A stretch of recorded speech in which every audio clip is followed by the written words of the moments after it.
తాకట్లో ఉన్న బంగారాన్ని విడిపించలేక వడ్డీల మీద వడ్డీలు కడుతూ ఇబ్బంది పడుతున్నారా? అయితే ఇప్పుడే సంప్రదించండి శివ గోల్డ్ కంపెనీ. మీ నమ్మకానికి మా హామీ శివ గోల్డ్ కంపెనీ. తృణమూల్ కాంగ్రెస్ ఎంపీల తిరుగుబాటు దేశ రాజధానిలో సరికొత్త రాజకీయ సమీకరణాలకు తెరలేపింది. ఈ పరిణామాలు కేంద్రంలోని ఎన్డీఏ ప్రభుత్వానికి భారీ ఊరటనిచ్చేలా కనిపిస్తున్నాయి.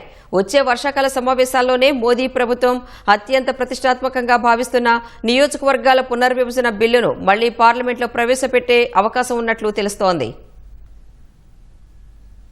2011 జనాభా లెక్కల ఆధారంగా నియోజకవర్గాల సరిహద్దులను మార్చేందుకు ఉద్దేశించిన డీలిమిటేషన్ బిల్లు ఇటీవల లోక్సభలో వీగిపోయింది. రాజ్యాంగ సవరణకు అవసరమైన 3/2 మెజారిటీ ఎన్డీఏకు లేకపోవడమే ఇందుకు కారణం. ఈ బిల్లుతో ముడిపడి ఉన్న మహిళా రిజర్వేషన్ బిల్లు కూడా ఆమోదం పొందలేదు. అయితే ఇప్పుడు సీన్ రివర్స్ అయింది. టీఎంసీకి మొత్తం 29 ఎంపీలు ఉండగా ఆ పార్టీ తిరుగుబాటు ఎంపీ కాకోలి ఘోష్ దస్తీదార్ తమకు లోక్సభలో 20 మంది ఎంపీల మద్దతు ఉందని ప్రకటించడం సంచలనంగా మారింది. పార్టీ ఫిరాయింపుల చట్టం ప్రకారం పార్టీ చీలికకు అవసరమైన సంఖ్య కంటే ఇది ఒక సీటు ఎక్కువే. ఈ రెబెల్ ఎంపీలంతా కేంద్ర మంత్రి భూపేందర్ యాదవ్ నివాసంలో సమావేశమై ఎన్డీఏకు మద్దతు ఇవ్వాలని నిర్ణయించారు. 20 మంది టీఎంసీ రెబెల్ ఎంపీలు ప్రత్యేక కూటమిగా ఏర్పడి ఎన్డీఏ ప్రభుత్వానికి మద్దతు ఇస్తే లోక్సభలో ఎన్డీఏ బలం 300 మార్కును దాటనుంది.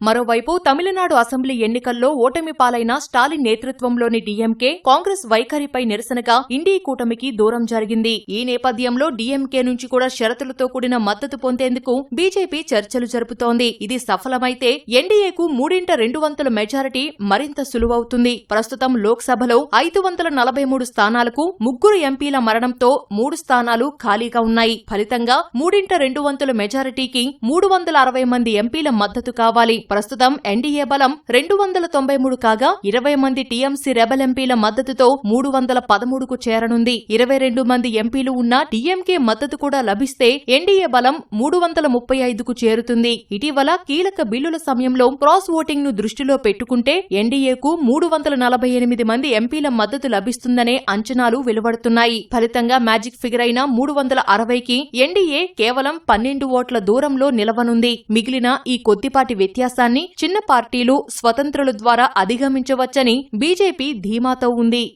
రాజ్యసభలోనూ ఎన్డీఏ 3/2 మెజారిటీకి చేరువవుతోంది. రాజ్యసభలో టీఎంసీకి ఉన్న 13 మంది ఎంపీలలో సుఖేందు శేఖర్ రాయ్ ఇప్పటికే రాజీనామా చేశారు. ఆయన త్వరలోనే బీజేపీ తరపున మళ్లీ రాజ్యసభకు ఎన్నికయ్యే అవకాశం ఉంది. మిగిలిన వారిలో మరికొందరు టీఎంసీ ఎంపీలు కూడా రాజీనామా చేసి ఉప ఎన్నికల ద్వారా బీజేపీ తరపున రాజ్యసభలో అడుగుపెట్టే యోచనలో ఉన్నట్లు తెలుస్తోంది. ప్రస్తుతం ఎగువ సభలో ఎన్డీఏ బలం ఇప్పటికే 150 దాటింది. అక్కడ డీఎంకేకు ఉన్న 8 మంది ఎంపీలు కూడా మద్దతిస్తే 3/2 మెజారిటీ మార్కైన 164ను అందుకోవడం ఎన్డీఏకు నల్లేరుపై నడకే కానుంది. ఈ నేపథ్యంలో వచ్చే వర్షాకాల సమావేశాల్లో అత్యంత కీలకమైన బిల్లులను తీసుకురావడానికి ఎన్డీఏ ప్రభుత్వం కసరత్తు చేస్తోందని సీనియర్ బీజేపీ నాయకుడు ఒకరు తెలిపారు.